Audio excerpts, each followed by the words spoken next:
Hi, I'm Mark. This is my February review for Sagittarius Sun sign and Sagittarius rising.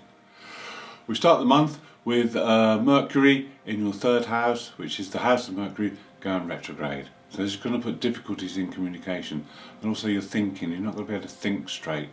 It's very good for analysing and looking deeply into things where you can focus, but other times you'll find it hard to focus because your mind might be a little bit all over the place.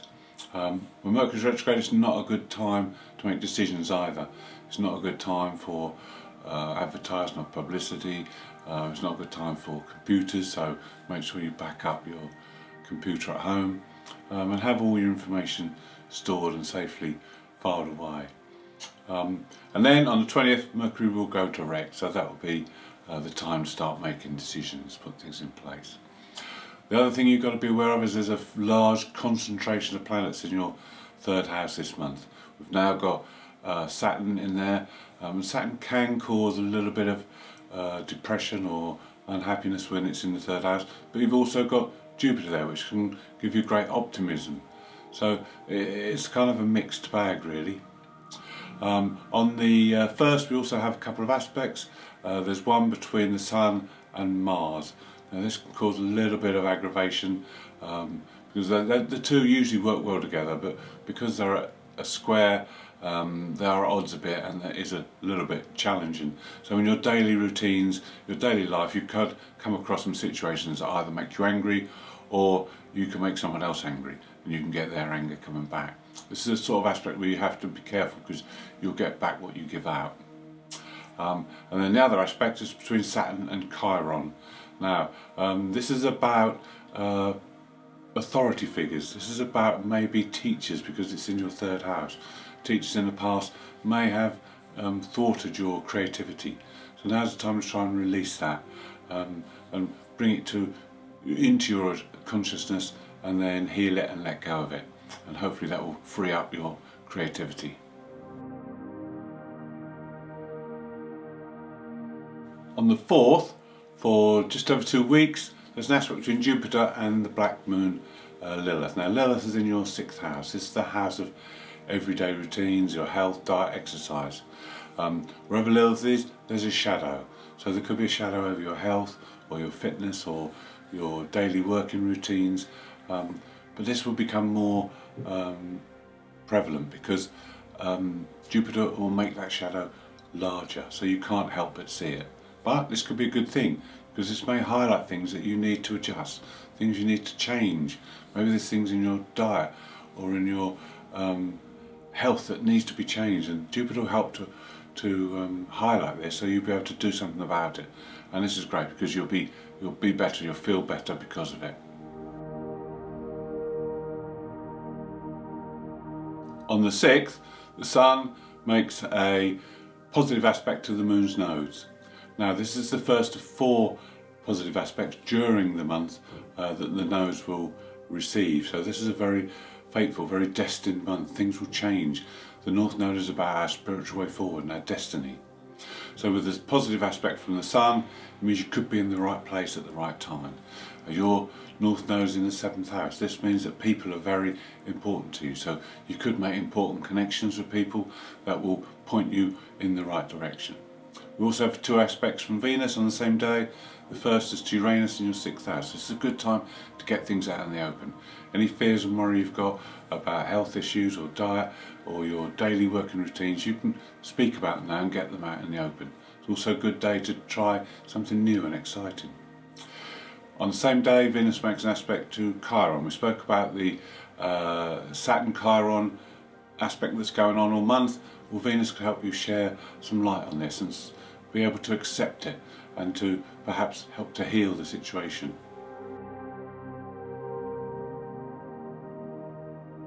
On the 7th, aspect between Saturn and Uranus. This one lasts till the end of the month.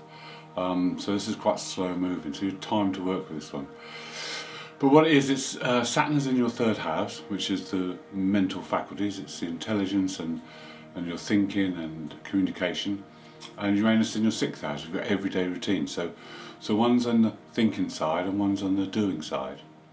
Now what's happened here, if if your routines have become too regimented, if your thoughts patterns, if your thinking's become too regimented, then things will have to change. Because if there's things you're not happy with, they will become unbearable, and you're going to have to change them. So you've got time to work with this one, so you need to look at your daily routines, and any ones that you are finding irritating or you're not getting along with, you need to change them. You need to bring in structure and change, because Saturn is about structure, Uranus is about change, so you need structured change. It's no good going out crazy changing things willy-nilly, because you need to have something to put in its place. So you need to replace one thing with another.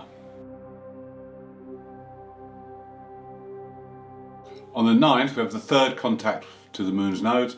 This time it's from Mercury. So now you need to be open and aware of the fact that you may get a message or a sign from Mercury.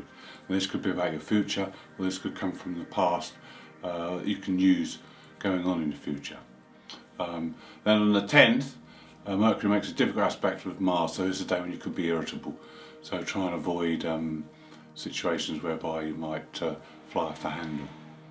And then on the 11th there's a new moon. Now the new moon is in your third house, so there's a strong emphasis on your third house this month.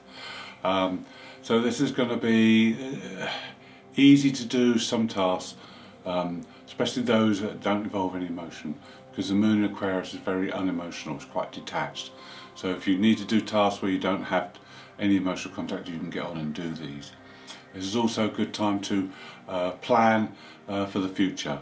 It's a good time to look at your routines. You know, we said about the Saturn-Uranus aspect. Well, this new moon can help, because this one you'll be more sensitive to the environment, and you will be able to look at things in a very critical, analytical way with Mercury in this Aquarius sign, and you'll be able to determine then what needs to be done. But don't forget not to make any permanent decisions until Mercury is gone direct again. On the 11th, is one of the most agreeable and favourable aspects. Venus conjunct Jupiter. This is in your third house and in Aquarius. So now you'll be very, very gregarious, you'll be very outgoing, because Venus is our desires and our wishes, and Jupiter is how we relate those. So this is a good time to gain some excellent ideas about how you can make money, because this is quite good financially as well, on how you can make money, perhaps formulate a plan, or there may be an opportunity come up for you to start something going that will be profitable in the future. It's also a good day because Venus is squaring the Black Moon Lilith, and this is in your 6th house. Venus will encourage her to come out, because they work well together, encourage her to come out and have some fun. So it's a good day for enjoying yourself and having fun. You could meet new people in either the work area or throughout your day when you're in your daily routines. On the 12th, Mars makes a square aspect to Neptune in your 4th house. This is a time when you have increased sensitivity, especially in the home area and around family and your roots and the past. It's also a good time to contemplate and think about things. You might discover that a course of action you took way back in the past turned out to be quite unnecessary or futile, and that you need to think of a new course of action to put you on a more enlightened path for the future. Then the weekend of the 13th, 14th isn't going to be a good one, because Mercury is in its last phases of going retrograde, and it comes across some several planets whereby it's going to make you feel a little bit down in the dumps. It's not a good weekend. It's one of those weekends where you may feel low and your glass is half empty, so to speak. On the 15th, Venus makes the third aspect to the moon's nodes, and this is in your 7th house of relationships. So this is a good time to meet someone if you're not in a relationship. This could be someone who you could enjoy a higher level of love with than ever before. You just got to be wary, because the nodes can also bring up people from the past, and you know the past is nothing new to teach you, so you need to go towards the North Node and the future. It's also a good time to manifest things that you desire strongly, and use the law of attraction to bring them to you. And also you can attract people to you who could be very useful to you in the future. They could help you and they could guide you on your path. And on the 19th there's a more difficult aspect from Venus because she squares Mars, and there's always friction when Venus and Mars square. If there's any issues within relationships, these could flare up and there could be conflict. If the relationship's fine, then it will pass over smoothly. Then on the 20th, Mercury moves direct, and in fact all the planets will then be direct until the 23rd of May. And this is good because you can get things done now.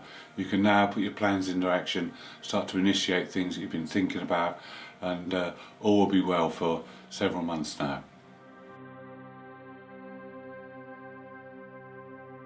On the 23rd, Mars makes a positive aspect to Pluto. This is great because now you can put things into action. You can sow seeds for the future with all the planets going direct. Mars is in your 6th house of work, Pluto's in the 2nd house of finances, and now it's time to work to put a financial plan into operation and boost your finances. Also on the 24th there's another positive aspect. Jupiter this time makes the final and 4th aspect of the moon's nodes. This has all happened in February. This is a very karmic month. This time doors will open for you. You will grow beyond belief. Jupiter is expansion and growth, and there could be new people come into your life that can help you, that can put you on the right track, and it's people that will count because the North Node is in your 7th house of others, and so other people matter. They are your future. This is how you will get things going.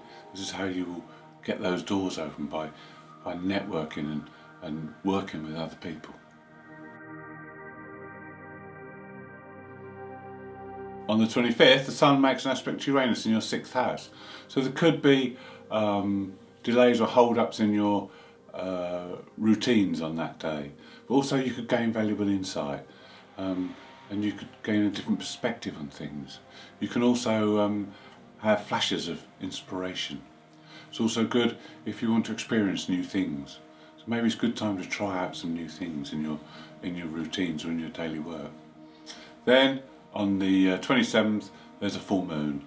The full moon's in your 10th house. This is the house of public standing. This is the house of your career or your chosen path of destiny.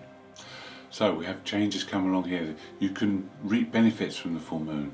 If you've put in some hard work in the past, it's a good time now to reap those rewards.